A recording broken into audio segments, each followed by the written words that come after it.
Good evening and welcome to the second edition of News Tonight. It's me, Michael Jordan Lukomoa. The First Lady of the Republic of Burundi, Angelina Ndayishimiye, paid a courtesy call on President Yoweri Museveni at State House in Entebbe. In a meeting that was also attended by First Lady of Uganda and Minister for Education and Sports, Mrs. Janet Museveni, the President welcomed Ndayishimiye to Uganda and thanked her for the visit. Ndayishimiye appreciated President Museveni for the warm welcome and hospitality accorded to her. She informed the President that earlier in the day she visited the Children's Surgical Hospital in Entebbe. On the other hand, the Minister for Health, Dr. Jane Ruth Acheng, informed President Museveni that so far the hospital has carried out over 1,700 surgeries. The hospital for the region so the children are from all over Africa.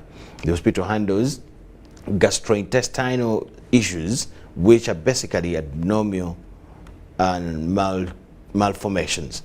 It also handles urological cases and plastic surgery.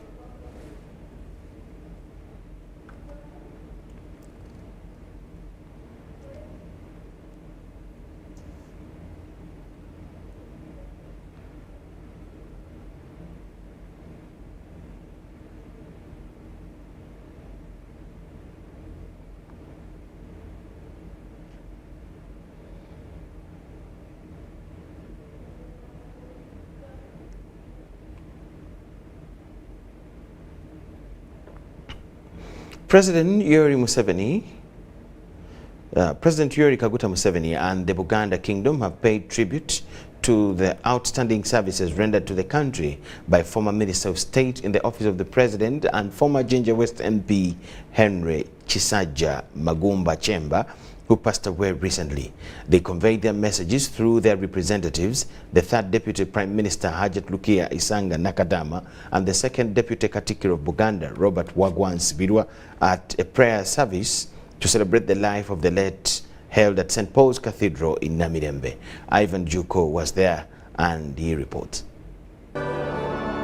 Monday morning, relatives, in-laws and friends of the late Henry Chisaja Magumba Chemba gathered at St. Paul's Cathedral Namirembe to pray for his soul and celebrate the remarkable contributions he did for the country during his lifetime. The special service was led by the Very Reverend Canon Jonathan Chisauzi, who urged the people to always believe and trust in God upon blessing their lives as he did to the late Chemba.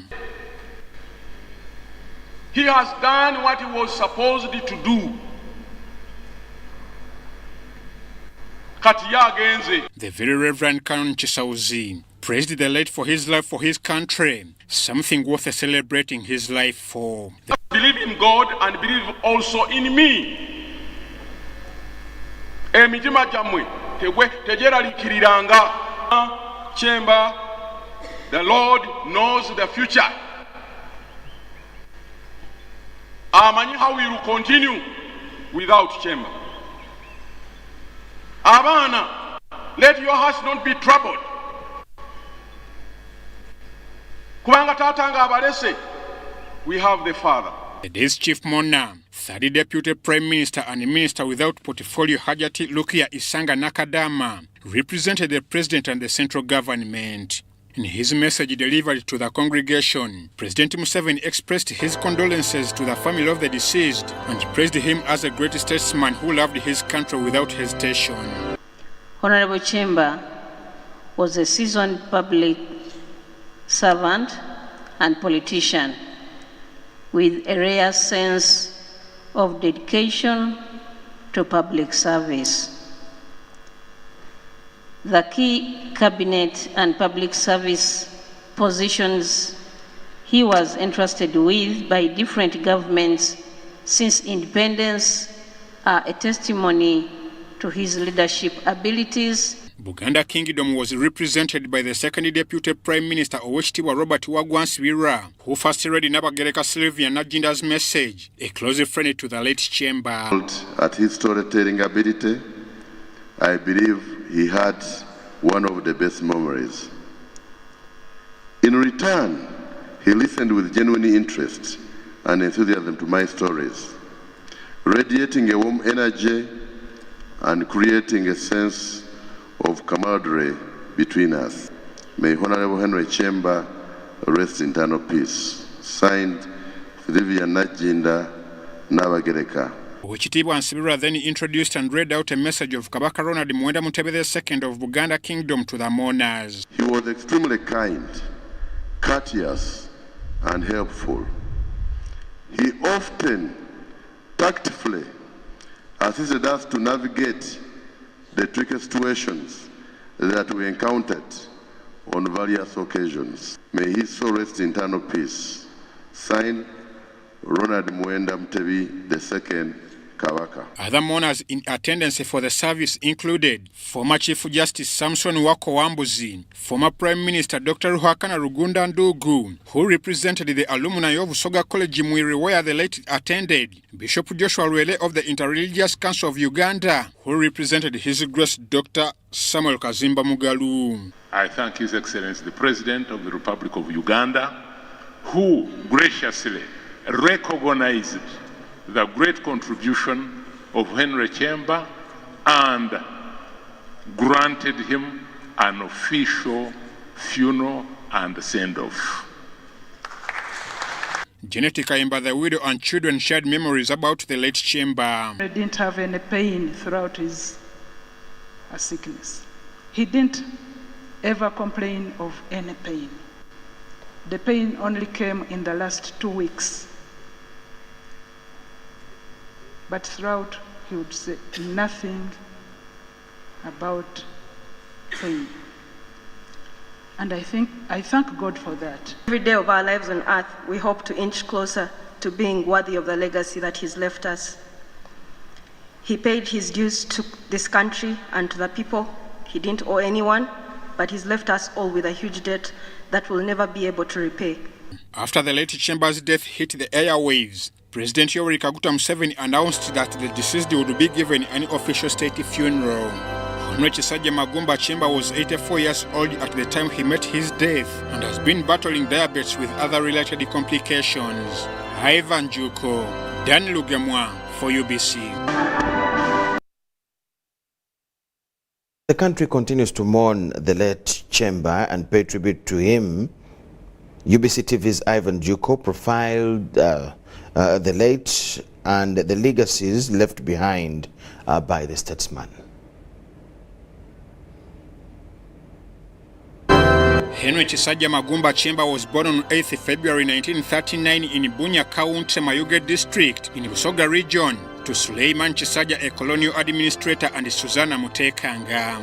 He was the youngest of 7 brothers and 7 sisters. He started his school years moving between primary schools from Masesa in Jinja as a young boy with his parents to Busesa in Iganga, where he lived with his older brother David Jekena Beta.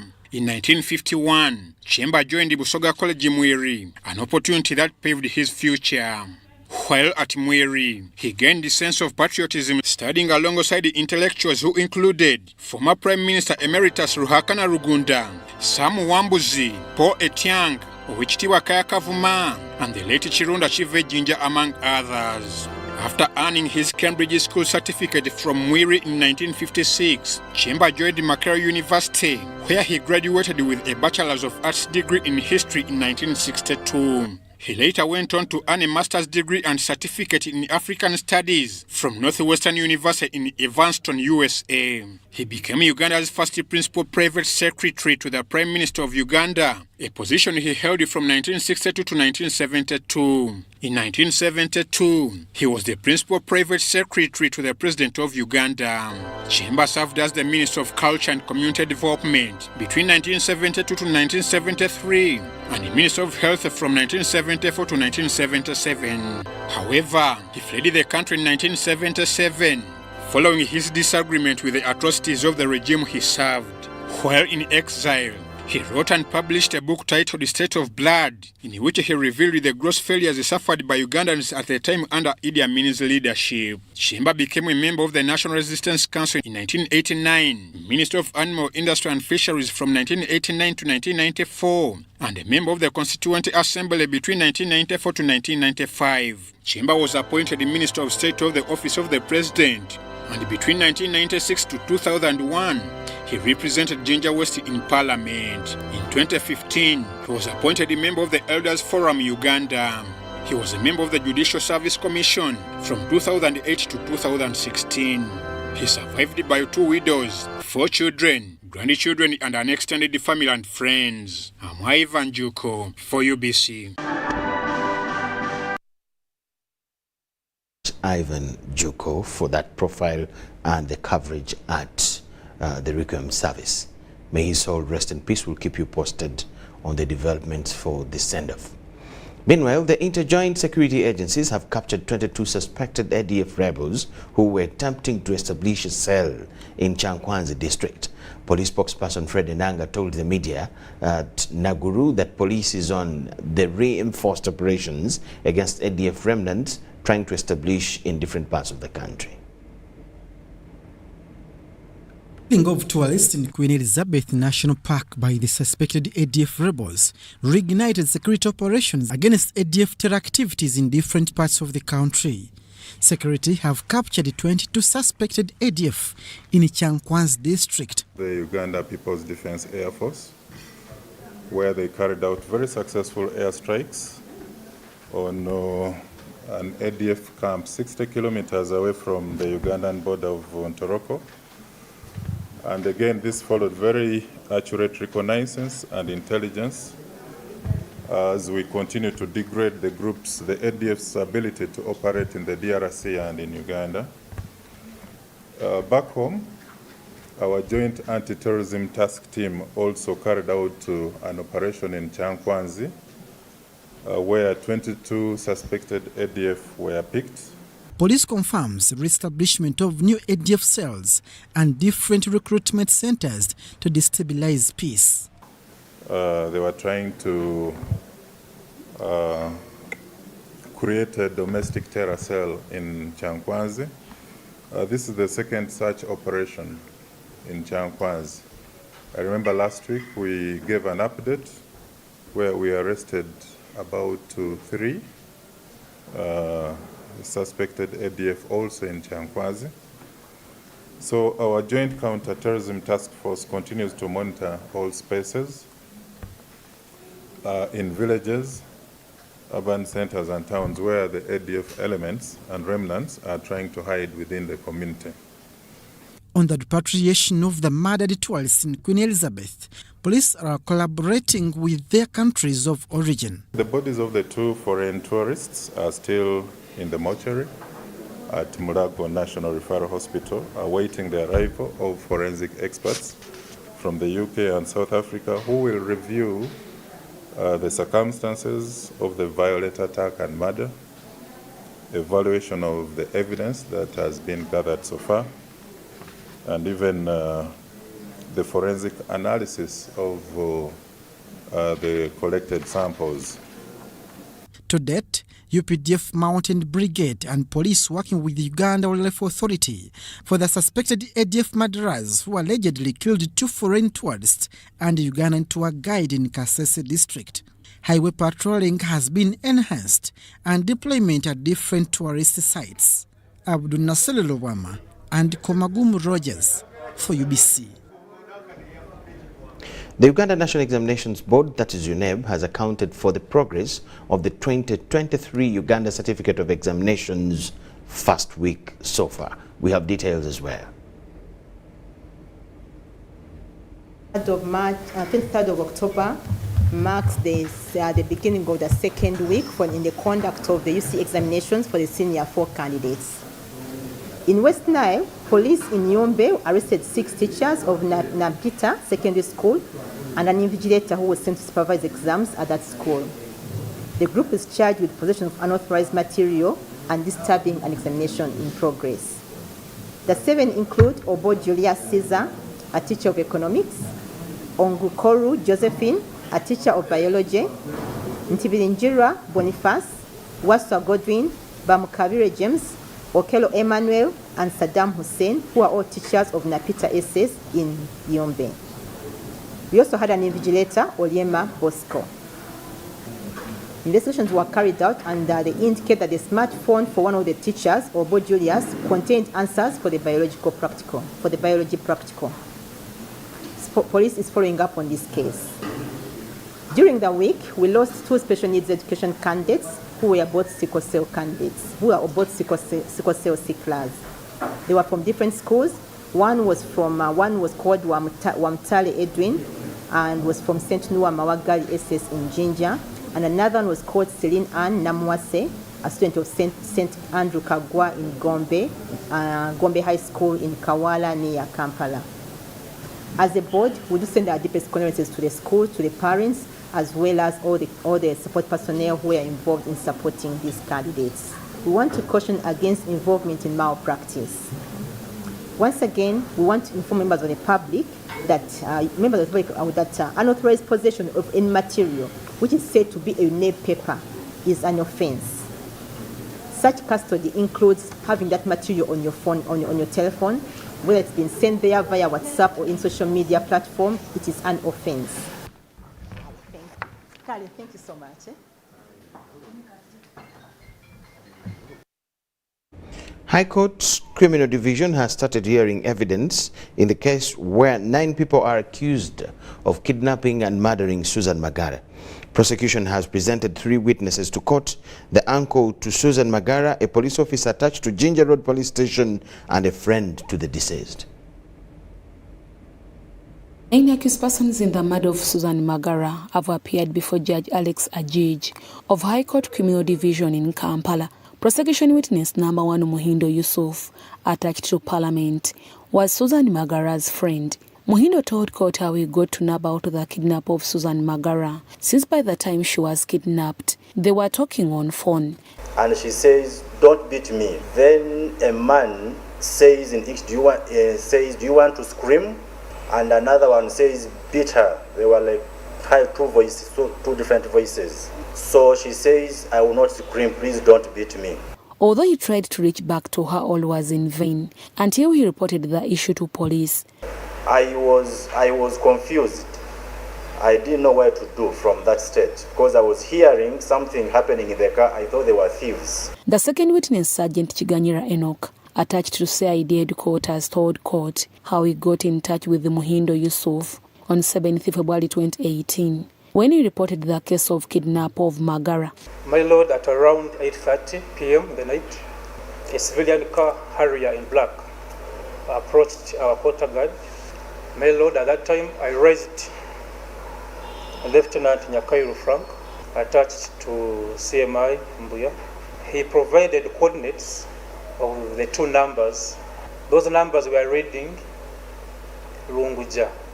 They later visited the scene of crime and recorded a statement with the DPC Nyangoma at Kampala Police Station. The third witness, Robert Magara, a procurement officer at Bwendore Dairy Farm, was Susan Magara's uncle. He told court how he got to know about the kidnap of Magara. However, during cross-examination, it was hard for him to defend his statement since it didn't bear his signature. We reiterate our former prayers that the witness is incompetent to testify as a witness who has a statement. The witness can still testify in court even when they do not record a plain statement. Judge Alex Ajij said Tuesday 24th October to deliver a ruling. Hajara Nakandi, the accused, raised concern over one Mugabe Shakul, who calls her while in prison, asking her to plead guilty in this matter. He told me that when I do so, they will release me or they give me a short sentence that is equivalent to the time that I have spent in prison. He promised me good things to take me out of the country after I have gotten out of prison. He also promised me.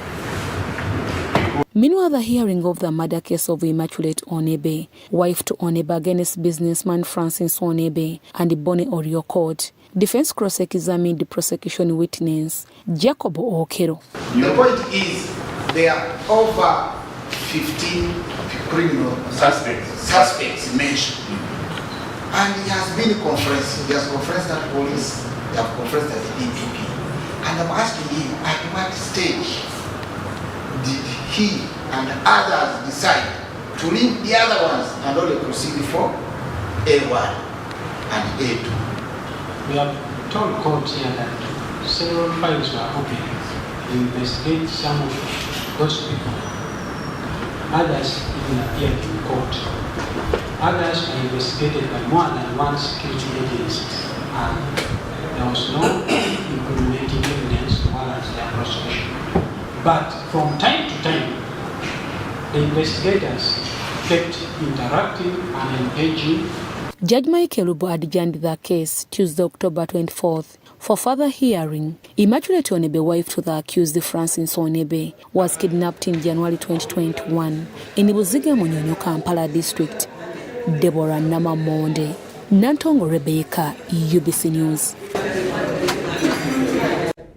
The Permanent Secretary, Ministry of Health, Dr. Diana Twine, has cautioned medical officers against absenteeism because they risk losing their jobs. Atwine was opening the 3rd National Safe Motherhood Conference on the theme, Reach Every Mother and Newborn, and that was in Munyonyo.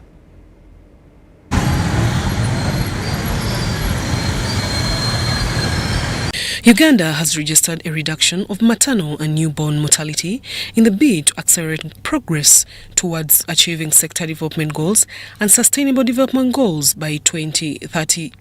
The Permanent Secretary, Minister of Health, Dr. Diana Twine, says that the reduction is attributed to improved service delivery, access and utilization of health facilities.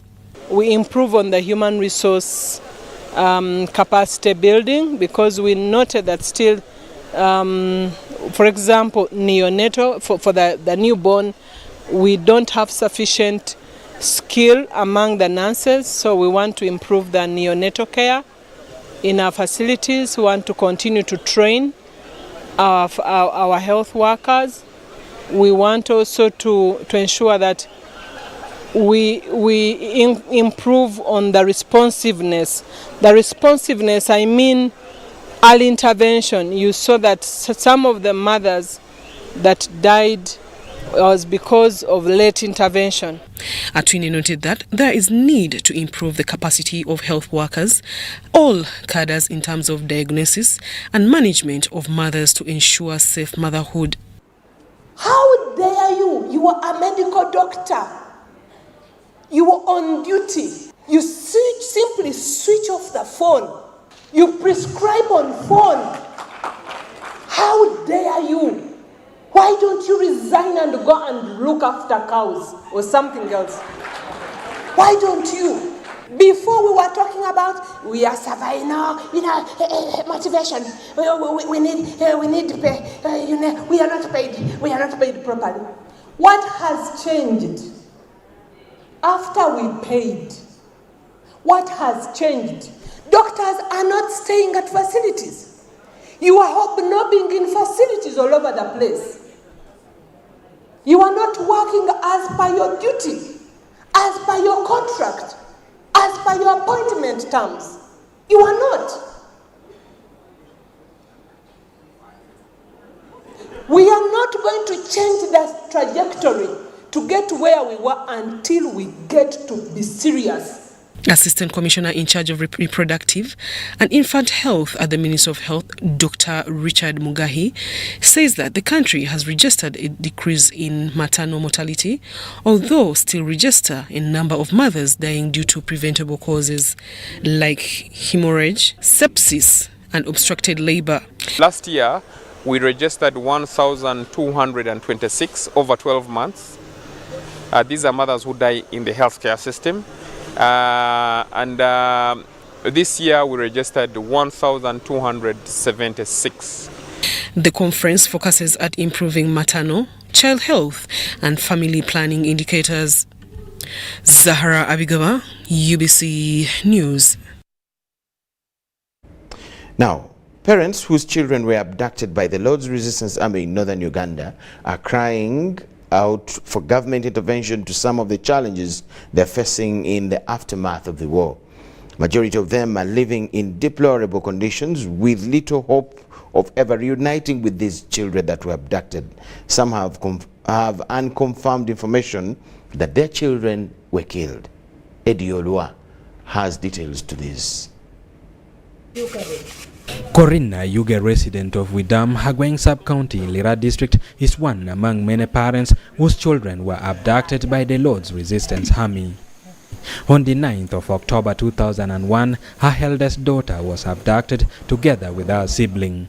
Since then, she is yet to hear from them.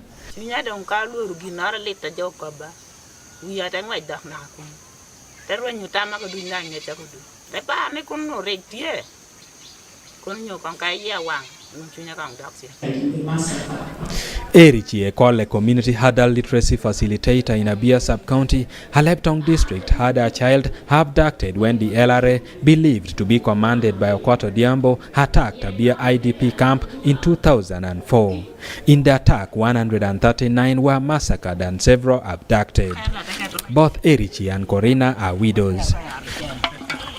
For Erichi, the husband was knocked dead by a truck ferrying food to the camp. In the same month, her daughter was abducted. The memory of the incidents are fresh in their minds.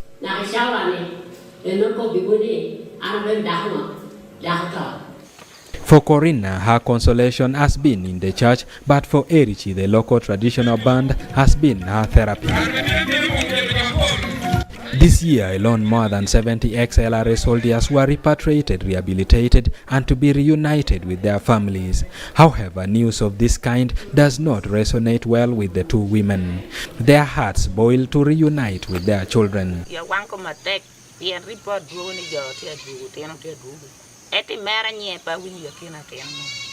Living in deplorable condition and aging fast without children to take care of them, they worry of their fate. To mitigate the posterity question, leaders and civil society organizations are now advocating for social compensations as a memorial for their children. It means if this person felt like if my son who was at the university and has now been killed, or it has disappeared, I cannot. This son was supposed to build me a house.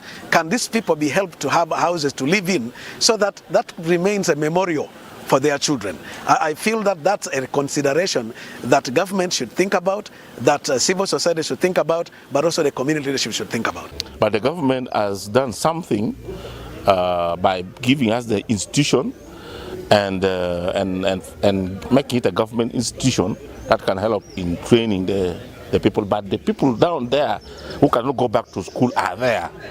So I've been hearing that the president wanted them to be paid for the damages which was done, and it's yet to come. We're still waiting for it. So I appeal to government, if there was an opportunity for them to these people to be compensated, why not? According to the United Nations, more than 100,000 people were killed by the Lord's Resistance Army across several countries, and about 100,000 children have been abducted and misused as child soldiers. Eddie Olwa, UBC News. We thank you so much for watching. Let's enjoy this short break. We have more on return.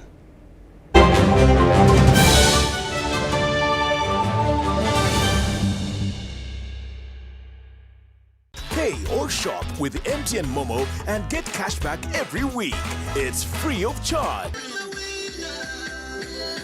Wano nno tuli Bukoto era lero wetugenda okugaba pichipichi yaffe eri omwanguzi waffe wano wetuzze. I'm so excited and I'm sure even all the people, all the staff at Kwaliwath are all excited. We thank you very, very much. Myaka 25 nga MTN ewereza naye nga buli week tugaba pichipichi 5. Very, very excited. I'm excited about MTN giving back to its customers. I'm really grateful. Thank you so much, MTN. The fact that we have won really shows that people like Mama. Their services are really nice. MTN, your services are okay. The network is good. We are satisfied. Chikola sense ne? Use the Momo app or dial *165*3#. Juko. Yo. Check the shopping, man. What's your secret? Haven't you heard of the parish development model PDM? Yes, I did, but I thought it was just a talk. No, it is real. I and a few friends together formed a circle, accessed money from the PDM, invested in a portrait project, and now things are moving. Juko. I thought I was one of your friends. You are. But you left me behind. I didn't leave you in poverty. What you do, just visit your LC2 chairperson and your parish chief, and start the process of economic transformation. Just like that. The parish development model is an initiative from the government of Uganda through the Ministry of Local Government, designed to transform all lives of Ugandans for the better. PDM, my parish, my development, my life. So, you are ready to invest in Airtel's initial public offering? Good choice. I'm going to show you how to do it straight from your phone. First, you're going to want to make sure you have a Securities Central Depository SCD account.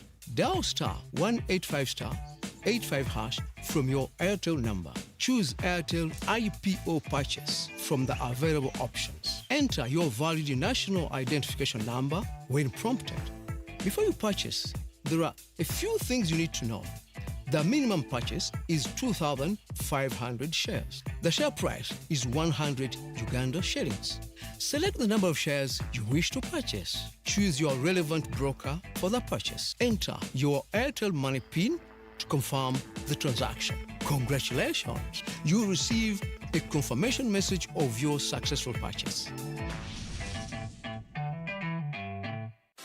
Oyagaliza famire yo obugagga n'obulamu obulungi yiga bw'oyinza okubifuna ng'okozesa science ne tekinologiya ng'oyita mu butonde. Omukenkufu Nyanzi Julius ekyuma kiwagala kyuma akuwandiikidde ekitabo ky'otasaanye kusubwa kusoma. Ekitabo kino akituumye Money Grows on Trees, sente zimera ku miti. Weefunire kopi ku siringi $200 gyokka ku kitebe kya Prof Bio Research ku Katorio Mall, ku matabi g'amatundiro g'ebitabo aga Aristoc Booklex, ku Acacia Mall, Garden City, Kampala Road ne ku mitimbagano ja Jumia Uganda, oba kuba 0703-M52-M52 tukikutuuseeko wonna w'oli. Jjukira nti Money Grows on Trees, sente zimera ku miti. Are you tired of high fees and slow transfer time when sending money? Airtel Money is here to revolutionize the way you move your money. We have revised our rates back to ground. Sending money from Airtel to other networks in Uganda, East Africa, and to the rest of the world has never been more affordable. Dial *185# and start sending money. Switch to Airtel Money today and experience unbeatable rates and top-notch services for all your local and international money transfer needs. Airtel Money, instant, secure, borderless.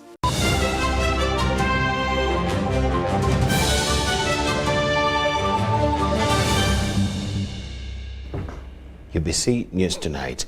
The Directorate of Industrial Training will conduct the full occupational assessment level 2 and modular beginning on the 24th of October.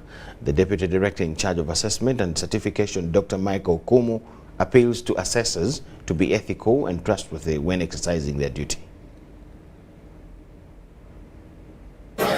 At least 14,195 candidates from 300 sitting assessment centers countrywide are to undergo the competence-based level 2 and modular assessment. They will be assessed in 30 vocational occupations, including electrical installation, bricklaying, motor vehicle mechanics, hairdressing, bakery, among others. The Deputy Director in charge of assessment and certification at the Directorate of Industrial Training, Dr. Patrick Okumu, says over 800 assessors and verifiers will evaluate the exercise. We trust you are going to do the best, and whatever will come out from this assessment will reflect the true competencies of the candidates. If a candidate is not competent, please declare it by giving those marks, by following the criteria for the assessment very well. Okum calls for vigilance and responsibility among the assessors.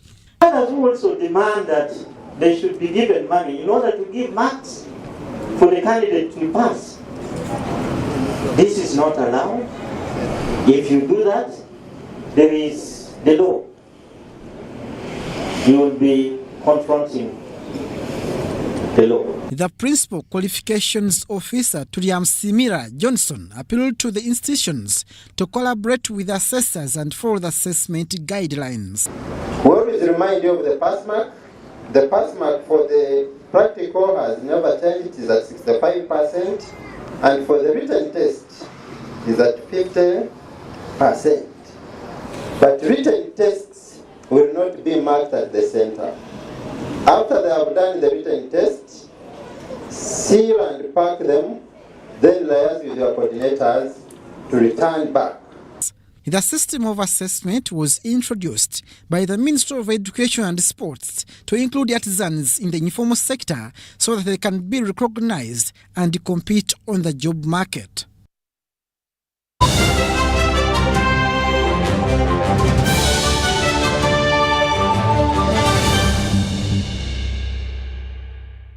Ndeka wena mulamu. Kambona ku. Otyo. Mbake myerubona. Mubaire muri kolati. Ndide kulagira ono ngeri jiba kwayo kumbaga ya mwene ngwako isamo mope. Eisimu eriwa je buliko. Tola yesimu wena nakobya ironi geisimu tobulira. Eisimu nyinyi. Niga sita ndala mukaga 5 sita 3 otewe ashi onige yesi. Balese chawo. Balese merchant code je balisaba. Mama kadi balati. Kayo buzono wachi tamu nsanvu nsanvu mirundi 3. Balisaba. Tamu esente dewe. Amount. Baleta mobile money. Mobile money. Balikunsa bapini. Ebucha utampiniyo. Iwa imwe sasula aye baba embaga ya mwene mwe kuoniza Pay or shop with MTN Momo and get cashback every week.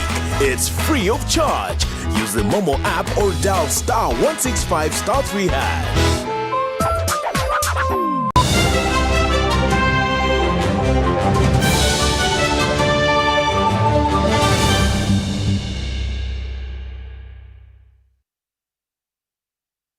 Tonight, officials from the Office of the President have been impressed by the level of implementation of government projects in Amuria district, which upon completion will be a key booster to the area's development. In Amuria, projects like the parish development model and construction of the central market are among the projects inspected by the team led by the Assistant Director, Manifesto Implementation, Richard Bakoja. This is the new home for Amuria District Central Market. Upon its completion, the shilling 1.1 billion project will host a variety of business ventures. It is a good project that has the stalls where our sellers and buyers will interact. It has the offices for the market leaders. It has the restaurants and kitchens where our hotels and restaurants will be. We have the butchers. We have the women. We have the women wing, which is for breastfeeding mothers. We have the SACCO offices. We have the value addition unit. The team from the Office of the President, led by the Assistant Director in charge of the Manifesto Implementation, Richard Bakoja, have inspected the facility. In Amuria, Akira SACCO is one of the few thriving after receiving PDM funds. 1 million. We fully monitor that the money has been put in full use. As we right now speak, we have something activity on the ground. We have chicken. We have gardens of cassava. For individual beneficiaries who received the funds, they have improved their livelihoods. I'm happy because of PDM, and by then I was using a little money for my business, but since now PDM, it has increased me. Now if you come to my mobile money, I can afford also to serve you. This money is coming to you.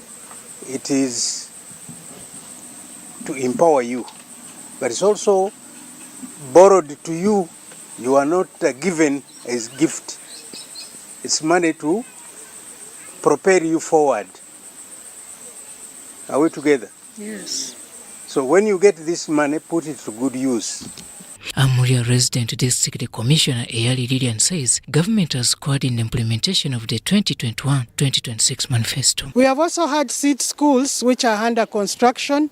Apparently we have Wera Seed School where we have had construction of classroom blocks. We have had multipurpose hall.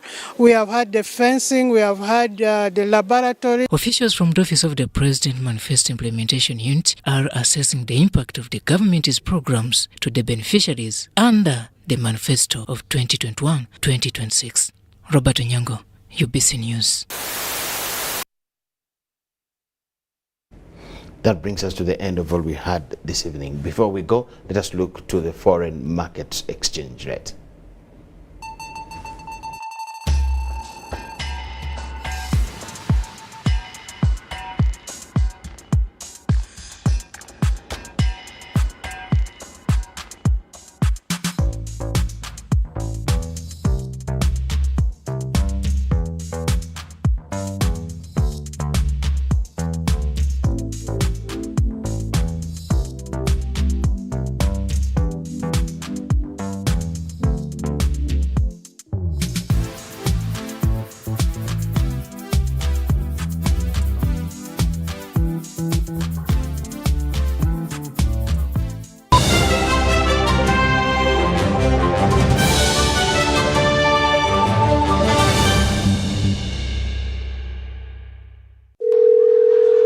Mom, how did you sleep? How is Salongo? Oh, Mommy, how is Grandma? And Simba, the dog, yeah, the funny one. Call Bona on any network in Uganda with Airtel Bona voice bundles. Dial *100*1#, select Call Bona to choose bundles from as low as 1,000 shillings from daily, weekly, monthly, or bundles that don't expire. Call Bona on any network in Uganda with Airtel. A reason to imagine. Juko. Yo. What you check the shopping, man. What's your secret? Haven't you heard of the parish development model PDM? Yes, I did, but I thought it was just a talk. No, Sebatia. It is real. I and a few friends together formed a circle, accessed money from the PDM, invested in a portrait project, and now things are moving. Juko. I thought I was one of your friends. You are. But you left me behind. I didn't leave you in poverty. What you do, just visit your LC2 chairperson and your parish chief and start the process of economic transformation. Just like that. The parish development model is an initiative from the government of Uganda through the Ministry of Local Government designed to transform all lives of Ugandans for the better. PDM, my parish, my development, my life.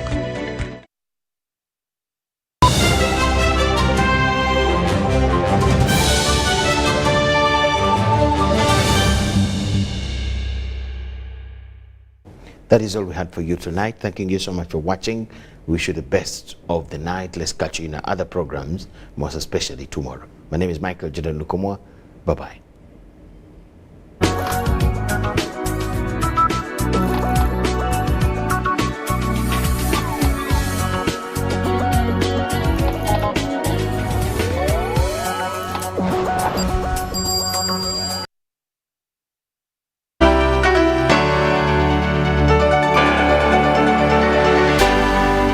UBC, inspiring Uganda. Did you know that you can safely and conveniently make your school fees payments anytime, any school, anywhere using Airtel Money? Oh yes! Simply pick up your phone and dial *185#. Select option 6, school fees. Choose between school pay, peg pay, or shore pay. Enter student number. Enter amount, confirm name and transaction. Enter Airtel Money PIN. A confirmation message will be sent to you upon a successful transaction. Airtel Money. Instant, secure, borderless. UBC is the national public broadcaster. We educate, inform, entertain, and inspire our audiences. You can watch us on free-to-air channel 001, DSTV channel 282, GoTV channel 371, Star Times channel 201, Zuku TV channel 20, and Azam TV channel 350. Even when your subscription expires, you can still watch UBC for free on your pay TV platforms. Juko. Yo. What you check the shopping, man. What's your secret? Haven't you heard of the parish development model PDM? Yes, I did, but I thought it was just a talk. No, Sebatia. It is real. I and a few friends together formed a circle, accessed money from the PDM, invested in a portrait project, and now things are moving. Juko. I thought I was one of your friends. You are. But you left me behind. I didn't leave you in poverty. What should do, just visit your LC2 chairperson and your parish chief, and start the process of economic transformation. Just like that. The parish development model is an initiative from the government of Uganda through the Ministry of Local Government, designed to transform all lives of Ugandans for the better. PDM, my parish, my development, my life.